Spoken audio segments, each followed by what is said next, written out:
Iyawan at sayawan. Iyan ang tumambad sa Ugnayang Lasal o ULS noong ika-24 ng Nobyembre kung saan binigyang pagkakataon ng mga estudyanteng makapag-party sa pamantasan sa 2016 University General Assembly, handog ng University Student Council o USC at ng Yamaha. Ito na ang pangatlong beses ni Martin Cabale, isang 5th-year electrical engineering student na pumunta sa University General Assembly at ikinutuwa pa rin niya ang pagdalo sa UGA. Actually, ang galing nga, kasamahan nakuha nila. At the same time, madami sila nakuha like si TJ. It's so good. Nakakuha na stress. Ang UGA ay hinost ng mixed VJ na si VJ Chino at Green FM anchor na si Herling Delgado.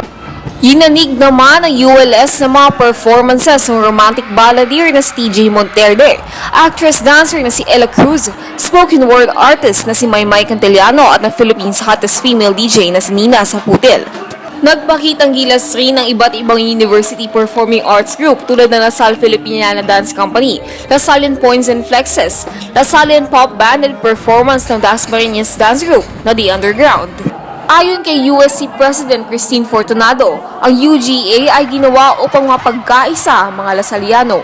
Ang primary purpose ng UGA nito is to pagsamasamahin yung mga Lasallian students, and ang purpose din nito to make fun at enjoy din. Bagamat tinagura ang pinakamalaking event ito ng semestre, ayon kay Fortunado, mahigit kumulang 4,000 ang kumuha ng parental consent form para sa UGA na nagsilbing ticket ng event.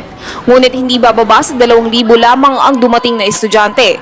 Subalit hindi raw nakakaapekto ang bilang ng mga pumunta sa UGA. Ang University General Assembly ay ginanap bilang parte ng 2016 Lasallian Students Week. Ito si Naomi Tiburcio, nag-uulat.